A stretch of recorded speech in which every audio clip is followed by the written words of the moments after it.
Hi, welcome to the National Queen's Choice Online News. I'm Robin Steinberg. Welcome to our show again. And today we're going to talk about the future of the upcoming elections in Sabah, Malaysia. And we have here Dr. Arnold Priok, who is a lecturer and a faculty from the Faculty of Administrative Science and Policy Studies from the University of Technology, Mara, in Sabah. Dr. Arnold, welcome to our show. Please tell us about the challenges that's coming out ahead for Malaysia, and do you think that Malaysia has a chance, especially in the state of Sabah, able to win better electoral votes, and will there be fair elections? Well, I think Sabah will become a focal point for the Malaysian National. I think as much as the fixed deposit status is concerned, I think the Malaysian National will be looking at Sabah as an important state to contribute as many seats as possible to the ruling government. But I think at the state level in Sabah, the BN will be able to return to power with at least more than 40 seats. But the BN is having problem at the parliamentary level because I suspect there are about 10 marginal seats, which means the votes can go either to the BN or to the opposition. And many of these marginal seats at the parliamentary level are Chinese and Kadazan Dusun. So the challenge for BN is to ensure that the Chinese and the Kadazan Dusuns are supporting the BN. Because it seems now the opposition is able to go to make significant inroads to the Chinese and Kadazan Dusun in order to win their support. So now, what kind of key issues that's going to be discussed and be brought up in this coming election? And will religion play a very important role? So I think as much as Sabah is concerned, religion is not important. Because unlike Peninsular Malaysia, everybody in Sabah can talk about their religion freely.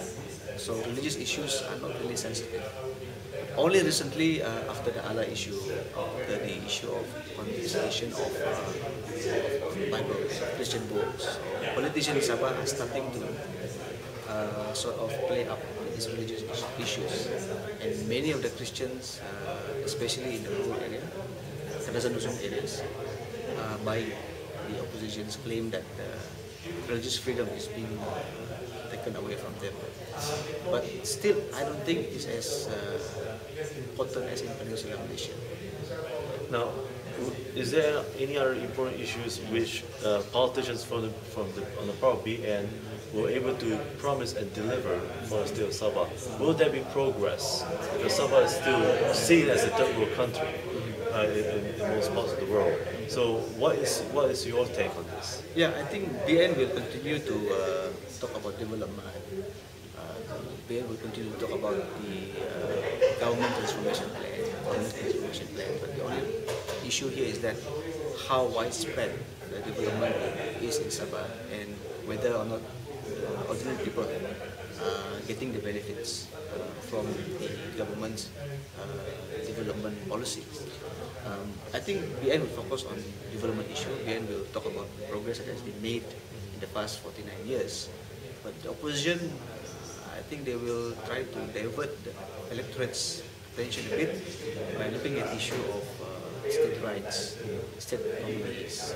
Development is not benefiting the rural people, but only benefits certain group of people in the ruling party, and so on and so forth. Now, how about equality? Do you think there's equality among race as well as gender?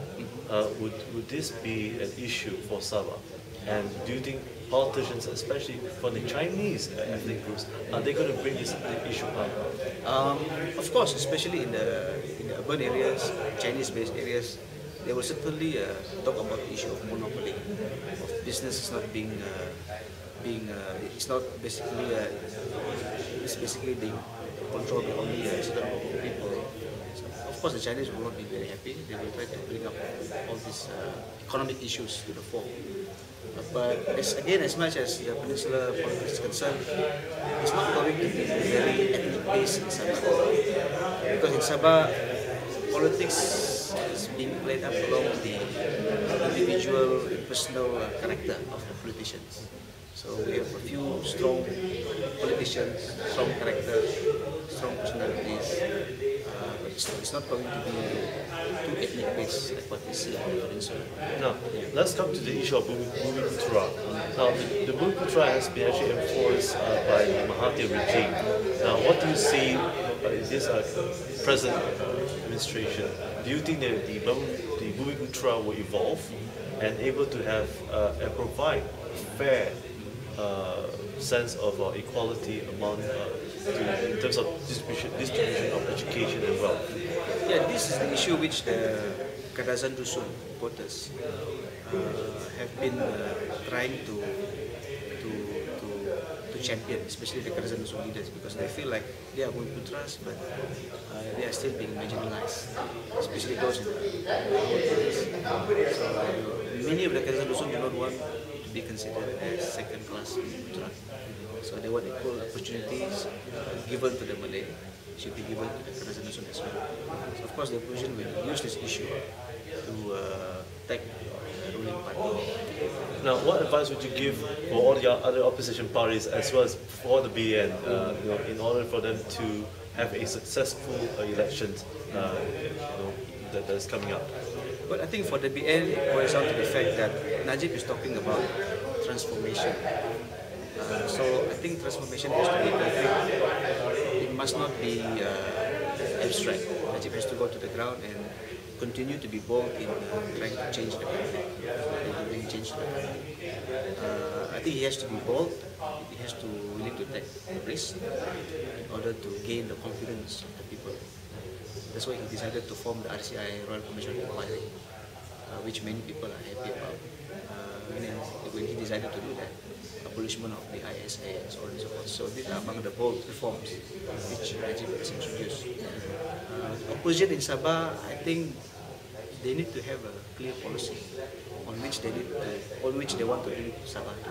The problem now is that the opposition has got no clear policy in terms of how they want to develop Sabah. So there's been too much fighting among the party. Who wants to contest in which areas. You also see that there is no strong opposition alliance. DKR basically does not want to work with UBF led by Jeffrey does not want to work with DKR. So eventually you will see a very fragmented opposition movement in Sabah. So that will give more advantage to the BN than the opposition. Well, Dr. Arno Priyok, thank you for joining us here at the National People's Choice, and thank you for sharing with us about updates in Sabah and their elections that is going to be taking place very soon.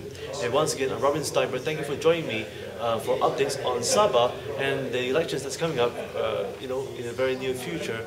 And hopefully, if you do come back to Malaysia, please do visit Sabah. Once again, I'm Robin Steinberg. Have a good week ahead.